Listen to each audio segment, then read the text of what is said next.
ಕಾಂಗ್ರೆಸ್ನೊಳಗಿನ cold war ಅಂತ್ಯವಾಗುವ ಸಾಧ್ಯತೆ ಇದೆ. DK Shivakumar Satish ಶೀತಲ ಸಮರಕ್ಕೆ ಇವತ್ತು ಬ್ರೇಕ್ ಬೀಳುವ ಸಾಧ್ಯತೆ ಇದೆ. ಸಚಿವ ಸತೀಶ್ ಸರ್ಕಾರಿ ಕಾರಲ್ಲೇ ಮೂವರು ಒಟ್ಟಿಗೆ ಪ್ರಯಾಣ ಮಾಡಿದ್ದಾರೆ. ಸುರ್ಜೇವಾಲಾ, ಸತೀಶ್ ಜಾರಕಿಹೊಳಿ ಹಾಗೂ ಡಿಕೆ ಸುರೇಶ್ ಒಂದೇ ಕಾರಲ್ಲಿ ಗಾಂಧಿ ಭಾರತ ಪೂರ್ವಭಾವಿ ಸಭೆ ಬಳಿಗೆ ಪ್ರಯಾಣಿಸಿದ್ದಾರೆ. ಮೂವರು ನಾಯಕರಿಂದ ಪ್ರತ್ಯೇಕ ಸಭೆ ನಡೆಸುವ ಸಾಧ್ಯತೆ ಇದೆ. ಇವತ್ತು ಸಂಜೆ ಡಿಸಿಎಂ ಡಿಕೆಶಿ ಬೆಳಗಾವಿಗೆ ಆಗಮಿಸಲಿದ್ದಾರೆ. ರಾಜ್ಯದಲ್ಲಿ ದರೋಡೆಕೋರರ ಅಟ್ಟಹಾಸ ಮುಂದುವರೆದಿದೆ. ಮಂಗಳೂರಿನಲ್ಲಿ ಬಂದೂಕು ತೋರಿಸಿ ದುಷ್ಕರ್ಮಿಗಳು ಬ್ಯಾಂಕ್ ಲೂಟಿ ಮಾಡಿದ್ದಾರೆ. ದಕ್ಷಿಣ ಕನ್ನಡ ಜಿಲ್ಲೆಯ Ullal taluk Kotekar bank KC road ಶಾಖೆಯಲ್ಲಿ ದರೋಡೆ ನಡೆದಿದೆ. ಆಡಹಗಲೇ ಫಿಯೆಟ್ ಕಾರ್ನಲ್ಲಿ ಬಂದ 5 ಮಂದಿ ಆಗಂತುಕರ ತಂಡ ಬ್ಯಾಂಕ್ ಸಿಬ್ಬಂದಿಗೆ ಬಂದೂಕು ತೋರಿಸಿ ದರೋಡೆಯನ್ನು ನಡೆಸಿದ್ದಾರೆ. ನಗದು, ಚಿನ್ನಾಭರಣ ಎಲ್ಲ ಸೇರಿ 12 ಕೋಟಿಗೂ ಹೆಚ್ಚು ಲೂಟಿಯಾಗಿದೆ. ಈ ದರೋಡೆಕೋರರಿಗೆ ಧೈರ್ಯ ಬರದ ರೀತಿಯಲ್ಲಿ ಕ್ರಮ ಕೊಡಬೇಕಂತ ಹೇಳಿ ಕೂಡ ನಾವು ಸೂಚಿಸ್ತೇವೆ. ಪೊಲೀಸ್ ಇಲಾಖೆ ಈಗಲೇ ಸನ್ನದ್ಧರಾಗಿ ಈಗಾಗಲೇ ಬೇಕಾದ ಎಲ್ಲ ಅಲರ್ಟ್ ಅನ್ನು ಕೂಡ ಇವತ್ತು ನಮ್ಮ 4 ಸುತ್ತಮುತ್ತಲಿನ ಪ್ರಮುಖ ರಸ್ತೆಗಳು ಮತ್ತು ನಮ್ಮ ಕೇರಳ ಗಡು ಭಾಗದ ರಸ್ತೆಗಳೆಲ್ಲ ಕೂಡ ಮಾಹಿತಿ ಕೊಟ್ಟಿದ್ದಾರೆ. ಚೆಕ್ ಪೋಸ್ಟಲ್ಲಿ ಇವತ್ತು ಸೂಚನೆ ಕೊಟ್ಟಿದ್ದಾರೆ. ಅದರಲ್ಲಿ CC ಕ್ಯಾಮೆರಾ ಚೆಕ್ ಮಾಡಲಿಕ್ಕೆ ಪ್ರಾರಂಭ ಮಾಡಿ ನಮಗೆ ವಿಶ್ವಾಸ ಇದೆ ಆದಷ್ಟು ಶೀಘ್ರದಲ್ಲಿ ಇದನ್ನು ಪೊಲೀಸರು ಮತ್ತೆ ಹಚ್ಚಿದ್ದಾರೆ ಅಂತೇಳಿ ನಾವು ಊರವರು ಸರ್. ಇನ್ನು ಪ್ರತಿದಿನ ರಾಜ್ಯದಲ್ಲಿ ಅಪರಾಧ ಕೇಸ್ ಹೆಚ್ಚಾಗ್ತಾ ಇದ್ದಂತೆ ವಿಪಕ್ಷಗಳು ಸರ್ಕಾರದ ವಿರುದ್ಧ ಮುಗಿಬಿದ್ದಿದ್ದಾರೆ. ಛಲವಾದಿ ನಾರಾಯಣ ಸ್ವಾಮಿ ಸರ್ಕಾರದ ವಿರುದ್ಧ ಕಿಡಿಕಾರಿದರು. ಬೀದರ್ ಬಳಿಕ ದಕ್ಷಿಣ ಕನ್ನಡದಲ್ಲೂ ದರೋಡೆ ನಡೆದಿದೆ. ರಾಜ್ಯದಲ್ಲಿ ಕಾನೂನು ಸುವ್ಯವಸ್ಥೆ ಸಂಪೂರ್ಣವಾಗಿ ಹದಗೆಟ್ಟಿದೆ. ರಾಜ್ಯದಲ್ಲಿ ನಡೀತಾ ಇರೋ ದರೋಡೆ ಕೇಸ್ಗಳೇ ಇದಕ್ಕೆ ಸಾಕ್ಷಿ ಅಂತ ಗುಡುಗಿದ್ದಾರೆ. ಕಾಂಗ್ರೆಸ್ ಸರ್ಕಾರ ನಡೆಸಿ ಖಜಾನೆ ಲೂಟಿ ಮಾಡ್ತಾ ಇದ್ದಾರೆ. ಅತ್ತ ಕಳ್ಳರಿಗೆ ಫ್ರೀ ಬಿಟ್ಟಿದ್ದಾರೆ. ಇಬ್ರೂ ಮಾಡ್ತಾ ಇರೋದು ದರೋಡೆಯೇ ಅಂತ ವ್ಯಂಗ್ಯವಾಡಿದ್ರು. ಕಾಂಗ್ರೆಸ್ ಪಕ್ಷ ಸರ್ಕಾರ ನಡೆಸ್ತಾ ಇದೆ, ಖಜಾನೆ ಲೂಟಿ ಮಾಡ್ತಾ ಇದೆ.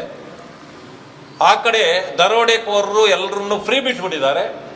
ಆದ್ದರಿಂದ ಅವರು ಬ್ಯಾಂಕ್ಗಳು ದರೋಡೆ ಮಾಡ್ತಿದ್ದಾರೆ. ಇಬ್ಬರಿಗೂ ವ್ಯತ್ಯಾಸ ಏನಿಲ್ಲ. ಇವರು ದರೋಡೆಕೋರರೇ, ಅವರು ದರೋಡೆಕೋರರೇ ಅಷ್ಟೇ. ಕಾಂಗ್ರೆಸ್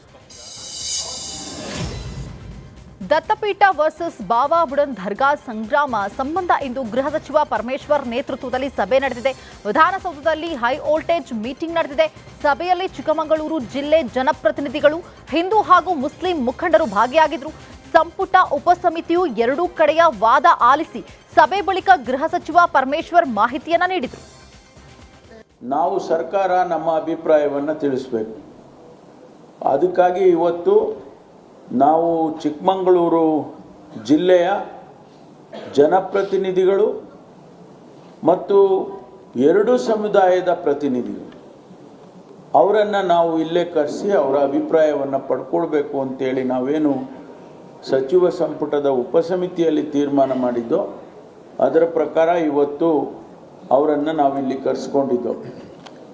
ಅವರು ಜನಪ್ರತಿನಿಧಿಗಳು ಅಂದರೆ ಶಾಸಕರು, ಸಂಸದರು ಅವರ ಅಭಿಪ್ರಾಯಗಳನ್ನು ಹೇಳಿದ್ದಾರೆ ಮತ್ತು ಎರಡೂ ಸಮುದಾಯದ ಪ್ರತಿನಿಧಿಗಳು ಅವರವರ ಅಭಿಪ್ರಾಯಗಳನ್ನು ನಮಗೆ ತಿಳಿಸಿದ್ದಾರೆ. ಇವೆಲ್ಲವನ್ನು ನಾವು ರೆಕಾರ್ಡ್ ಮಾಡಿಕೊಂಡಿದ್ದೇವೆ. ಇದಾದ ಮೇಲೆ ದತ್ತಪೀಠ ಸಂಬಂಧ ಸಭೆಯ ವಿಚಾರಕ್ಕೆ ಸಂಬಂಧಿಸಿ ಸಿಟಿ ರವಿ ಪ್ರತಿಕ್ರಿಯೆ ನೀಡಿದ್ದಾರೆ. ಸರ್ಕಾರ ಸಂಪುಟ ಉಪಸಮಿತಿಯನ್ನ ರಚಿಸಿ ವಿಶೇಷ ಪಿಟಿಷನ್ಗೆ ಸಂಬಂಧಪಟ್ಟಂತೆ ಸಭೆಯನ್ನ ಕರೆದಿದ್ರು. ದರ್ಗಾ ಹಾಗೂ ದತ್ತಪೀಠ ಬೇರೆ ಬೇರೆ. ದತ್ತಾತ್ರೇಯ ಪೀಠ ಬಾಬಾ ಬುಡನ್ಗಿರಿ ಗ್ರಾಮದಲ್ಲಿದೆ. ದತ್ತಾತ್ರೇಯ ದೇವರ ಹೆಸರಲ್ಲಿ ತಸ್ತೀಕ್ ಬಿಡುಗಡೆ ಆಗಿದೆ. ವಕ್ಫ್ ಬೋರ್ಡ್ ಆಸ್ತಿ ಹೊಡೆಯೋದಕ್ಕೆ ಗಜೆಟ್ ಮಾಡ್ತಾರೆ. ವಕ್ಫ್ ಆಸ್ತಿ ಅಂತ ಜಮೀನು ಕಬಳಿಸೋ ಹುನ್ನಾರ ನಡೀತಾ ಇದೆ ಅಂತ ಕಿಡಿಕಾರಿದರು. ನಾವು ಬಹಳ ಸ್ಪಷ್ಟವಾಗಿ ಸಂಪುಟ ಉಪಸಮಿತಿ ಮುಂದೆ ನಾವು ಹೇಳಿದ್ದೀವಿ, ನೀವು ಸ್ಪೆಷಲ್ ಲೀವ್ ಪಿಟಿಷನ್ 10131 ಅಂದರೆ 10,131 ಬಾರ್ 2023 ಏನು ಗೌಸ್ ಮಾದ್ದೀನ್ ಸಾಕಾದ್ರಿ ಏನು ಸ್ಪೆಷಲ್ ಲೀವ್ ಪಿಟಿಷನ್ ಹಾಕಿದ್ದಾರೆ, ಅದಕ್ಕೆ ಸಂಬಂಧಪಟ್ಟಂತೆ ಈ ಹಿಂದೆ 1978ನಿಂದ 20ಕ್ಕೂ ಹೆಚ್ಚು ಮೊಕದ್ದಮೆಗಳಿಗೆ ಸರ್ಕಾರ ಪ್ಯಾರಾವೈಸ್ ರಿಪ್ಲೈ ಕೊಟ್ಟಿದೆ. ಅದನ್ನು ಸ್ಟಡಿ ಮಾಡಿ ರಿಪೋರ್ಟ್ ಕೊಡಿ ಅಂತ ಹೇಳಿದ್ದೀವಿ. ಮತ್ತು ಇದು ಮೊದಲನೇ ಕೇಸ್ ಅಲ್ಲ. ಈ ಥರ 15-20 ಕೇಸ್ ಹಾಕಿ ರಾಜ್ಯ ಕಾಂಗ್ರೆಸ್ನಲ್ಲಿ ಟೂರ್ ಪಾಲಿಟಿಕ್ಸ್ ಶುರುವಾಗಿದೆ. ಡಿನ್ನರ್ ಪಾಲಿಟಿಕ್ಸ್ ಬೆನ್ನಲ್ಲೇ ಟೂರ್ ಪಾಲಿಟಿಕ್ಸ್ ಜೋರಾಗಿದೆ. ಇದೇ ವೇಳೆ ಸತೀಶ್ ಜಾರಕಿಹೊಳಿ ಆಪ್ತ ಶಾಸಕ ಆಸಿಫ್ ಸೇಠ್ ಸ್ಫೋಟಕ ಹೇಳಿಕೆಯನ್ನು ನೀಡಿದ್ದಾರೆ. ಶೀಘ್ರವೇ 15 ಕಾಂಗ್ರೆಸ್ ಶಾಸಕರು ದುಬೈ ಪ್ರವಾಸ ಮಾಡ್ತಾರೆ. ಸ್ನೇಹಿತರು, ಆಪ್ತ ಶಾಸಕರೆಲ್ಲರೂ ದುಬೈ ಪ್ರವಾಸ ಮಾಡ್ತೇವೆ. ಸಚಿವ ಸತೀಶ್ ಜಾರಕಿಹೊಳಿ ದುಬೈ ಪ್ರವಾಸಕ್ಕೆ ಬರಲ್ಲ ಅಂತ ಹೇಳಿದ್ದಾರೆ. ಡೆಲ್ಲಿಗೆಲ್ಲ ಹೋಗ್ತಾ ಇದ್ರು, ಎಲ್ಲ 15 ಜನ ಶಾಸಕರು ಹೋಗ್ಬಿಡ್ತಿದ್ರು.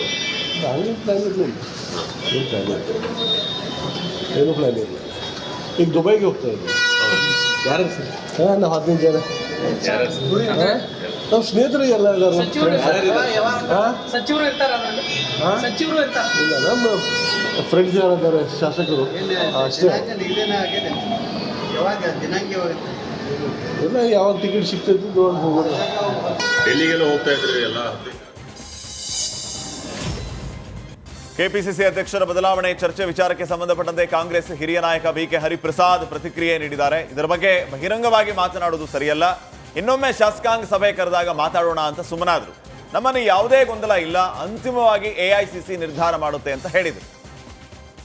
ಈಗ ಕಾಂಗ್ರೆಸ್ ಪಕ್ಷದಲ್ಲಿ ಮುಕ್ತವಾಗಿ ಹೇಳ್ತಕ್ಕಂಥ ಹಕ್ಕು ಪ್ರತಿಯೊಂದು ಕಾಂಗ್ರೆಸ್ ಕಾರ್ಯಕರ್ತರಿಗೂ ಇದೆ.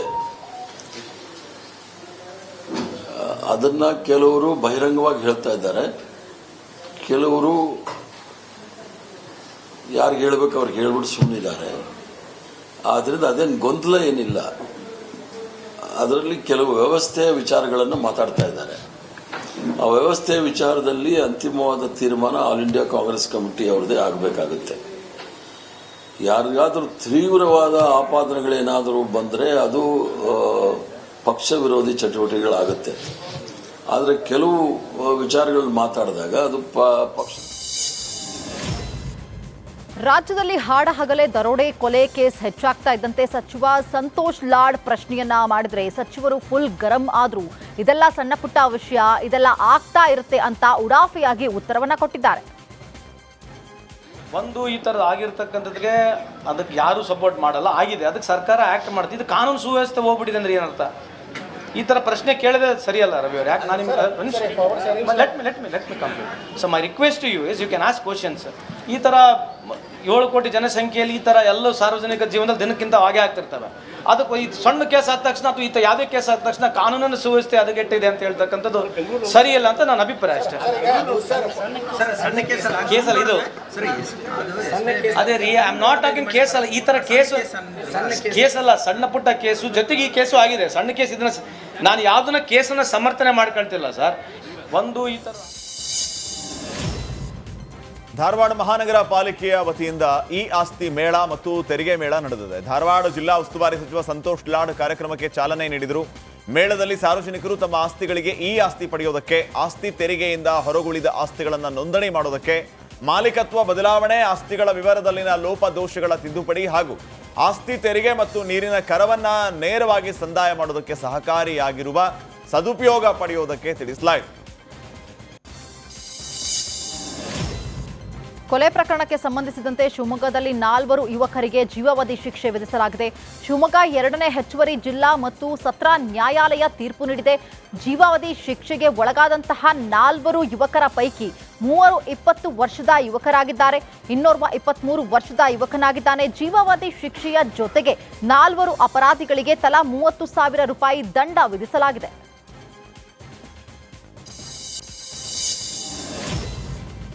ರಾಮನಗರ ಜಿಲ್ಲಾ ಪಂಚಾಯತ್ ಸಭಾಂಗಣದಲ್ಲಿ ಸಂಸದ ಡಾಕ್ಟರ್ ಮಂಜುನಾಥ್ ನೇತೃತ್ವದಲ್ಲಿ ದಿಶಾ ಕಮಿಟಿ ಸಭೆ ನಡೆದಿದೆ. ಈ ವೇಳೆ ಸಭೆ ನಡೆಯುವಾಗ ಕೆಲವರು ಮೊಬೈಲಲ್ಲಿ ಬ್ಯುಸಿಯಾಗಿದ್ದರು. ಸಭೆಯ ಆರಂಭದಲ್ಲೇ ಅಧಿಕಾರಿಗಳು ಮೊಬೈಲಲ್ಲಿ ಬ್ಯುಸಿ ಆಗಿರುವಂತನ್ನ ನೋಡಿ ಸಂಸದ ಡಾಕ್ಟರ್ ಮಂಜುನಾಥ್ ಅಧಿಕಾರಿಗಳಿಗೆ ಖಡಕ್ ಎಚ್ಚರಿಕೆಯನ್ನ ನೀಡಿದರು. ಈ ನಡುವೆ ಯಾರು ಮೊಬೈಲ್ ಬಳಕೆ ಮಾಡದಂತೆ ಸೂಚನೆಯನ್ನ ನೀಡಿದರು. ಏನಾದರೂ ಸರ್ವೆ ಇದ್ದರೆ ಅಥವಾ ಯಾವುದಾದ್ರು ಎಮರ್ಜೆನ್ಸಿ ಕಾಲ್ ಇದ್ದರೆ ತಗೊಳ್ಳಿಕ್ಕೆ ಏನು ಅಭ್ಯಂತರ ಇಲ್ಲ. ಸೊ ಹೀಗಾಗಿ ಒಂದು ಸಭೆ ಅಂದರೆ ಒಂದು ಶಿಸ್ತು ಇರಬೇಕು. ಅದನ್ನೇ ಯಾಕೆಂದರೆ ಇವತ್ತು ಸೋಷಿಯಲ್ ಮೀಡಿಯಾ ಅನ್ನೋದು ಬೇರೆ ಥರ ಆಗಿದೆ. ಸಾಮಾಜಿಕ ಜಾಲತಾಣ ಅಂದ್ರೇನು, ಸಮಾಜವನ್ನು ಜಾಲಾಡುವಂಥದ್ದು ಯಾರಾದರೂ ಒಂದು ಸಾಧನ ಇದ್ದರೆ ಅದು ಸಾಮಾಜಿಕ ಜಾಲತಾಣ. ಸಾಮಾಜಿಕ ಜಾಲತಾಣವನ್ನು ನೀವು ಜಾಗೃತೆಯಿಂದ ಉಪಯೋಗಿಸಬೇಕು. ಅದರ್ವೈಸ್ ನಿಮ್ಮ ಕುಟುಂಬಗಳಿಗೆ ಸಮಸ್ಯೆ ಆಗ್ಬೋದು ಅನಿಸುತ್ತೆ. ಏನಾದರೂ ಅನಾಥವಾಗಿ ಬಿದ್ದಿದ್ದ ದೇವರ ಮೂರ್ತಿಗಳನ್ನು ಸುರಕ್ಷಿತವಾಗಿ ರಕ್ಷಣೆ ಮಾಡಲಾಗಿದೆ. ಈ ಮೂಲಕ ರಿಪಬ್ಲಿಕ್ ಕನ್ನಡ ಮತ್ತೊಂದು ಇಂಪ್ಯಾಕ್ಟ್ ಮಾಡಿದೆ. ಕಳೆದ 2 ದಿನಗಳ ಹಿಂದೆ ರಿಪಬ್ಲಿಕ್ ಕನ್ನಡ ವರದಿ ಬಿತ್ತರಿಸಿದೆ. ಇದೀಗ ರಿಪಬ್ಲಿಕ್ ಕನ್ನಡದ ವರದಿಗೆ ಪ್ರಾಚ್ಯ ವಸ್ತು ಸಂಗ್ರಹಾಲಯ ಇಲಾಖೆ ಅಧಿಕಾರಿಗಳು ಸ್ಪಂದಿಸಿದ್ದಾರೆ. ಅನಾಥವಾಗಿ ಬಿದ್ದಿದ್ದ ದೇವರ ಮೂರ್ತಿಗಳನ್ನು ವಸ್ತು ಸಂಗ್ರಹಾಲಯಕ್ಕೆ ಶಿಫ್ಟ್ ಮಾಡಿದ್ದಾರೆ. ಬೆಳಗಾವಿ ಜಿಲ್ಲೆಯ ಅಥಣಿ ಪಟ್ಟಣದ ಎಪಿಎಂಸಿ ಆವರಣದಲ್ಲಿದ್ದ ಹಿಂದೂ ದೇವರ ಮೂರ್ತಿಗಳು ಈಗ ಸುರಕ್ಷಿತವಾಗಿದೆ. ಹೊಸಪೇಟೆಯ ಪುನೀತ್ ರಾಜ್ಕುಮಾರ್ ವೃತ್ತದಲ್ಲಿ ರಾಹುಲ್ ಗಾಂಧಿ ವಿರುದ್ಧ ಬಿಜೆಪಿ ಪ್ರೊಟೆಸ್ಟ್ ಅನ್ನು ನಡೆಸಿದೆ. ರಾಹುಲ್ ಗಾಂಧಿ ಫೋಟೋನ ಸುಟ್ಟು ಆಕ್ರೋಶವನ್ನ ವ್ಯಕ್ತಪಡಿಸಿದ್ದಾರೆ. ಆರ್ಎಸ್ಎಸ್ ಮೋಹನ್ ಭಾಗವತ್ ವಿರುದ್ಧ ಮಾತಾಡಿದ್ದಾರೆ, ದೇಶದ ವಿರುದ್ಧ ಮಾತಾಡಿದ್ದಾರೆ. ಇಂಥ ರಾಹುಲ್ ಗಾಂಧಿಗೆ ಆರ್ಎಸ್ಎಸ್ ಮೋಹನ್ ಭಾಗವತ್ ವಿರುದ್ಧ ಮಾತಾಡುವ ನೈತಿಕತೆ ಇಲ್ಲ ಅಂತ ಕಿಡಿಕಾರಿದ್ದಾರೆ. ತಾವೇ ಸೇಲ್ ಮಾಡಿದ ಬಸ್ ಅನ್ನ ಖದೀಮರು ತಾವೇ ಕದ್ದಿರುವಂತಹ ವಿಚಿತ್ರ ಘಟನೆ ಉಡುಪಿ ಜಿಲ್ಲೆಯ ಕಾಪುವಿನಲ್ಲಿ ಘಟನೆ ನಡೆದಿದೆ. ತುಮಕೂರಿನ ಬಸ್ ಉದ್ಯಮಿಗೆ ತಂದೆ ಮಗ ಇಬ್ಬರು ಸೇರಿ ಸೆಕೆಂಡ್ ಹ್ಯಾಂಡ್ ಬಸ್ ಮಾರಾಟ ಮಾಡಿದ್ರು.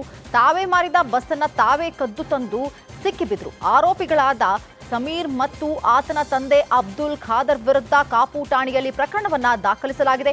ಮಾರಾಟ ವ್ಯವಹಾರದಲ್ಲಿ ಮೋಸ ಮಾಡಿರುವ ಬಗ್ಗೆ ಕಾಪು ಠಾಣೆಯಲ್ಲಿ ತಂದೆ ಹಾಗೂ ಮಗನ ವಿರುದ್ಧ ಪ್ರಕರಣ ದಾಖಲಿಸಲಾಗಿದೆ.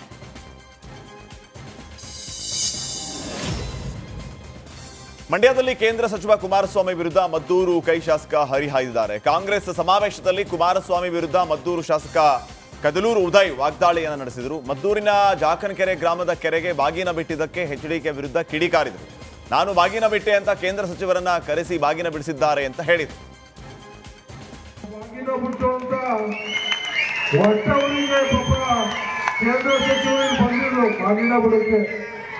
ನಾಚಿಕೆ ಆಗಲ್ಲ. ಇಷ್ಟು ವರ್ಷ ಅವರೇ ಇಲ್ಲಿ ಅಧಿಕಾರದಲ್ಲಿದ್ರು, ಶಾಸಕರಾಗಿದ್ರು, ಅವ್ರ ಪಾರ್ಟಿಯಲ್ಲಿ ಅವರೇ 2 ಬಾರಿ ಮುಖ್ಯಮಂತ್ರಿ ಆಗಿದ್ರು. ಆ ಕೆರೆಗೆ ನೀರು ತುಂಬಿಸಬೇಕಾಗಿತ್ತು. ರಸ್ತೆ ಸುರಕ್ಷಾ ಸಪ್ತಾಹ ಹಿನ್ನೆಲೆಯಲ್ಲಿ ಮಂಡ್ಯದ ರಸ್ತೆ ಸಾಕ್ಷರತೆ ಬಗ್ಗೆ ಜಾಗೃತಿ ಜಾಥಾ ನಡೆಯಿತು. ಎಎಸ್ಪಿ ತಿಮ್ಮಯ್ಯ ಜಾಥಾಗೆ ಚಾಲನೆಯನ್ನು ನೀಡಿದರು. ಪೊಲೀಸ್ ಇಲಾಖೆ ಹಾಗೂ ಭಾರತ್ ಸ್ಕೌಟ್ ಅಂಡ್ ಗೈಡ್ಸ್ ಜಾಗೃತಿ ಮೂಡಿಸಿದರು. ಸಂಚಾರಿ ನಿಯಮಗಳ ಬಗ್ಗೆ ಅರಿವು ಕಾರ್ಯಕ್ರಮ ಮಾಡಲಾಯಿತು. ನೂರಾರು ಶಾಲಾ ಕಾಲೇಜು ವಿದ್ಯಾರ್ಥಿಗಳು ಹಾಗೂ ಪೊಲೀಸರು ಭಾಗಿಯಾಗಿದ್ದರು.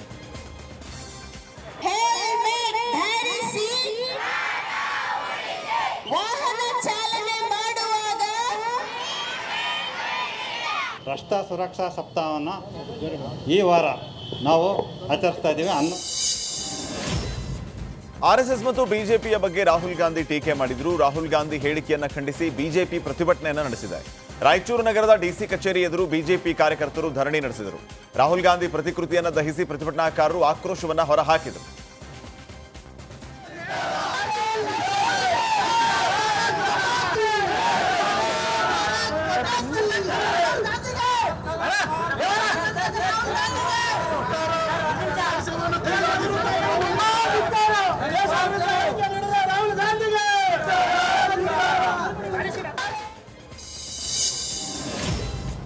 ಬೆಂಗಳೂರಿನಲ್ಲಿ ನಡೆದ ಗೋಮಾತೆಯ ಮೇಲಿನ ದುಷ್ಕೃತ್ಯ ಖಂಡಿಸಿ ಗೋ ರಕ್ಷಾ ಪರಿವಾರ ಶಿವಮೊಗ್ಗದಿಂದ ಪ್ರತಿಭಟನೆಯನ್ನ ನಡೆಸಿತು. ಪ್ರತಿಭಟನಾಕಾರರು ಗೋಮಾತೆಯನ್ನ ರಕ್ಷಿಸುವಂತೆ ಆಗ್ರಹಿಸಿದ್ರು. ರಾಜ್ಯ ಸರ್ಕಾರದ ವಿರುದ್ಧ ಹಿಂದೂ ಕಾರ್ಯಕರ್ತರು ಘೋಷಣೆ ಕೂಗಿ ಆಕ್ರೋಶವನ್ನ ಹೊರಹಾಕಿದ್ರು. ಚಿಹ್ನೆ ಶೋಭೆ ಅಲ್ಲ, ಇವ್ರು ಹಾಲು ಕುಡಿಸೋರಲ್ಲ, ವಿಷ ಕುಡಿಸೋರು ಅಂತ ಗೊತ್ತಾದ್ಮೇಲೆ ಜನನೇ ಆ ಚಿಹ್ನೆಯನ್ನ ಚುನಾವಣಾ ಆಯುಕ್ತರದ್ದು ಕಿತ್ಕೊಂಡಿದ್ದು ಅವ್ರ ಕೈಲಿ ಹಸ್ತ ಇರೋದು ನಿಮಗೆಲ್ಲರೂ ಕೂಡ ಗೊತ್ತಂತ ವಿಚಾರ. ಹಾಗಾಗಿ ನಡೆ ನುಡಿಗೂ ಯಾವುದೂ ಕೂಡ ಸಂಬಂಧ ಇಲ್ಲ. ಚಾಮರಾಜಪೇಟೆಯಲ್ಲಿ ಹಸುವಿನ ಕೆಚ್ಚಲು ಕತ್ತರಿಸಿದ ಪ್ರಕರಣವನ್ನ ಖಂಡಿಸಿ ಮಡಿಕೇರಿಯಲ್ಲಿ ರಸ್ತೆ ತಡೆದು ಪ್ರತಿಭಟನೆ ಮಾಡಿದರು. ಮಡಿಕೇರಿಯ ತಿಮ್ಮಯ್ಯ ಸರ್ಕಲ್ ಅಲ್ಲಿ ಪ್ರೊಟೆಸ್ಟ್ ನಡೆಸಿದರು. ಗೋ ಸಂರಕ್ಷಣಾ ಸಂವರ್ಧನಾ ಸಮಿತಿಯಿಂದ ಪ್ರತಿಭಟನೆ ನಡೆದಿದೆ. ಇದಕ್ಕೆ ಬಿಜೆಪಿ ಸಾಥ್ ನೀಡಿದೆ. ಮಾನವ ಸರಪಳಿಯನ್ನ ನಿರ್ಮಿಸಿ ರಸ್ತೆಯನ್ನ ತಡೆದು ಕಾಂಗ್ರೆಸ್ ಸರ್ಕಾರದ ವಿರುದ್ಧ ಆಕ್ರೋಶ ವ್ಯಕ್ತಪಡಿಸಿದರು.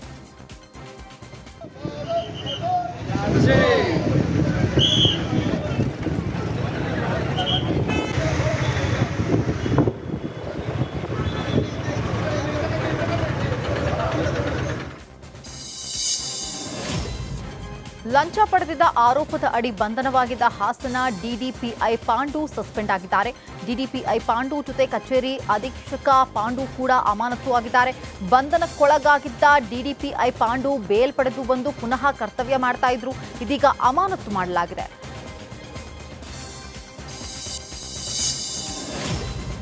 ದೇವನಹಳ್ಳಿ ತಾಲೂಕಿನ ವಿಜಯಪುರ ಪಟ್ಟಣದಲ್ಲಿ ದಿವಂಗತ ನಟ ಡಾಕ್ಟರ್ ವಿಷ್ಣುವರ್ಧನ್ ಪ್ರತಿಮೆ ಸ್ಥಾಪನೆಗೆ ಪುರಸಭೆ ಅಧಿಕಾರಿಗಳು ಅಡ್ಡಿಪಡಿಸಿದ್ದಾರೆ. ಪ್ರತಿಮೆ ಸ್ಥಾಪನೆ ವೇಳೆಯಲ್ಲಿ ಅಧಿಕಾರಿಗಳು ಹಾಗೂ ಅಭಿಮಾನಿಗಳ ನಡುವೆ ಜಟಾಪಟಿ ನಡೆದಿದೆ.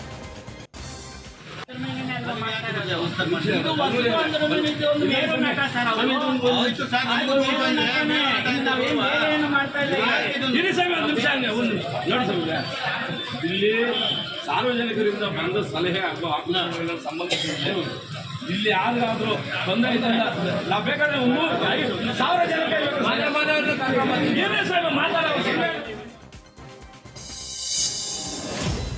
ಧಾರವಾಡದಲ್ಲಿ ಲಿಂಗಾಯತ ಮಠಾಧಿಪತಿಗಳು ಸಭೆಯನ್ನು ನಡೆಸಿದ್ದಾರೆ. ಲಿಂಗಾಯತ ಧರ್ಮ ಆಸ್ಮಿತೆ ಕುರಿತು ಅಭಿಯಾನ ಕುರಿತು ಚರ್ಚೆ ನಡೆಸಿದ್ದಾರೆ. ರಾಜ್ಯ ಮಟ್ಟದಲ್ಲಿ ಅಭಿಯಾನ ನಡೆಸುವ ಕುರಿತು ಸಭೆ ಚರ್ಚೆ ಆಗಿದೆ. ಗದಗ ತೋಂಟದಾರ್ಯ ಮಠದ ಡಾಕ್ಟರ್ ತೋಂಟದ ಸಿದ್ದರಾಮ ಸ್ವಾಮೀಜಿ, ಸಾಣಿಹಳ್ಳಿ ಡಾಕ್ಟರ್ ಪಂಡಿತಾರಾಧ್ಯ ಶಿವಾಚಾರ್ಯ ಸ್ವಾಮೀಜಿ, ಗುರುಸಿದ್ದ ರಾಜಯೋಗೀಂದ್ರ ಸ್ವಾಮೀಜಿ, ಡಾಕ್ಟರ್ ಬಸವಲಿಂಗ ಪಟ್ಟದೇವರ ನೇತೃತ್ವದಲ್ಲಿ ಸಭೆ ನಡೀತಾ ಇದೆ. ಸಭೆಯಲ್ಲಿ 50ಕ್ಕೂ ಹೆಚ್ಚು ಮಠಾಧಿಪತಿಗಳು ಭಾಗಿಯಾಗಿದ್ದಾರೆ.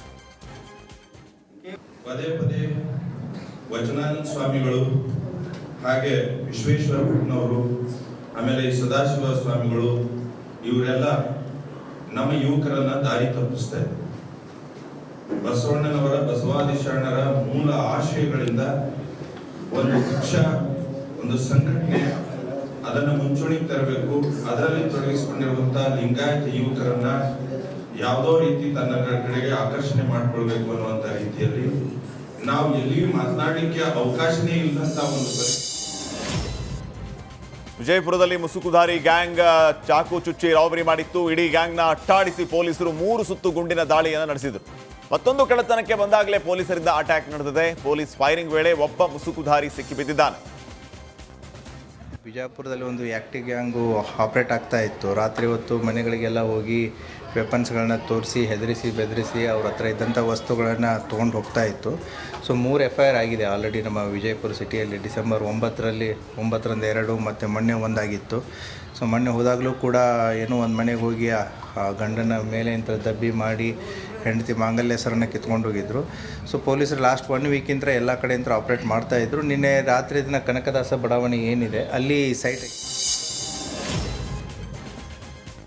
ಗದಗ ಜಿಲ್ಲೆ ಮುಂಡರಗಿ ತಾಲೂಕಿನ ತುಂಗಭದ್ರಾ ನದಿ ಕಲುಷಿತ ಹಿನ್ನೆಲೆಯಲ್ಲಿ ರಿಪಬ್ಲಿಕ್ ಕನ್ನಡ ವರದಿ ಮಾಡಿತ್ತು. ಮುಂಡರಗಿ ತಾಲೂಕಿನ ಕೋರ್ಲಹಳ್ಳಿ, ಗಂಗಾಪುರ, ಶಿರನಹಳ್ಳಿ ಗ್ರಾಮಗಳಿಗೆ ಅಧಿಕಾರಿಗಳು ಭೇಟಿಯನ್ನು ನೀಡಿ ಪರಿಶೀಲನೆಯನ್ನು ನಡೆಸಿದರು. ಗದಗ ಜಿಲ್ಲಾ ಜಲ ಮತ್ತು ವಾಯುವ್ಯ ಮಾಲಿನ್ಯ ಮಂಡಳಿ ಅಧಿಕಾರಿಗಳು ಹಸಿರು ನೀರನ್ನು ಸಂಗ್ರಹಣೆ ಮಾಡಿ ನೀರನ್ನು ಟೆಸ್ಟ್ ಮಾಡುವುದಕ್ಕೆ ಕಳುಹಿಸಿದ್ದಾರೆ.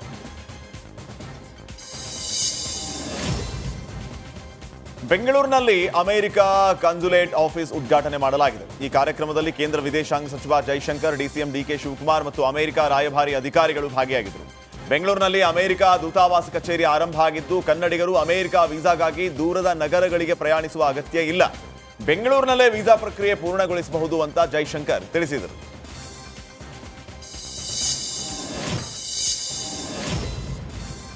ರಾಷ್ಟ್ರಪತಿ ಭವನದಲ್ಲಿ ರಾಷ್ಟ್ರೀಯ ಕ್ರೀಡಾ ಪ್ರಶಸ್ತಿ ಪ್ರದಾನ ಸಮಾರಂಭದಲ್ಲಿ ಕ್ರೀಡಾ ಸಾಧಕರಿಗೆ ಪ್ರಶಸ್ತಿಯನ್ನು ನೀಡಿ ಸನ್ಮಾನಿಸಲಾಯಿತು.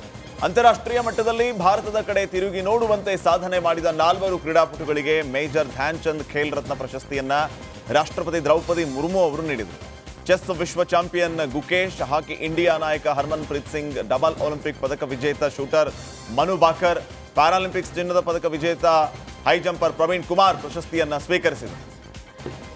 श्री गुकेश टी को शतरंज खेल में उनकी उत्कृष्ट उपलब्धियों को मान्यता प्रदान करते हुए वर्ष 2024 के लिए मेजर ध्यानचंद खेल रत्न पुरस्कार प्रदान किया जाता है.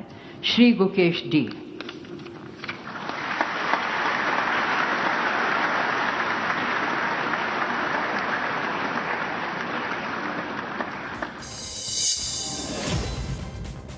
ಮುಂಬೈನ ಬಾಂದ್ರಾದಲ್ಲಿ ನಟ ಸೈಫ್ ಅಲಿ ಖಾನ್ ಚಾಕು ಇರಿತ ಕೇಸ್ನಲ್ಲಿ 16 ಅನುಮಾನ ಶುರುವಾಗಿದೆ.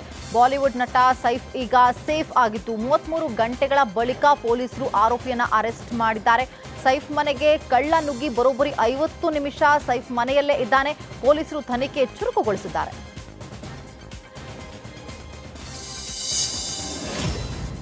ಜಮ್ಮು ಕಾಶ್ಮೀರದಲ್ಲಿ ಭಾರೀ ಹಿಮಪಾತ ಆಗ್ತಾ ಇದೆ. ಹಿಮಪಾತದ ದೃಶ್ಯ ಸೊಗಸಾಗಿದ್ದು, ಪೂಂಚ್ನ ಮಂಡಿ ವಲಯದ ಪರ್ವತಗಳು ಮಂಜಿನಿಂದ ಆವರಿಸಿದೆ. ಮರಗಳು, ಕಟ್ಟಡಗಳು, ರಸ್ತೆಗಳ ಮೇಲೆ ಅಪಾರವಾದ ಮಂಜು ಆವರಿಸಿದ್ದು ನೋಡುಗರ ಕಣ್ಮನ ಸೆಳೆಯುತ್ತಿವೆ. 190 million pound all Khader trust ಪ್ರಕರಣದಲ್ಲಿ ಪಾಕಿಸ್ತಾನ ಮಾಜಿ ಪ್ರಧಾನಿ ಇಮ್ರಾನ್ ಖಾನ್ ಹಾಗೂ ಪತ್ನಿ ಬುಷ್ರಾ ಬೇಬಿಗೆ ಜೈಲು ಶಿಕ್ಷೆ ವಿಧಿಸಲಾಗಿದೆ. ಇಮ್ರಾನ್ ಖಾನ್ಗೆ 14 ವರ್ಷಗಳ ಜೈಲು ಶಿಕ್ಷೆ ವಿಧಿಸಿದ್ದು, ಬುಷ್ರಾ ಬೇಬಿಗೆ 7 ವರ್ಷಗಳ ಜೈಲು ಶಿಕ್ಷೆ ವಿಧಿಸಲಾಗಿದೆ.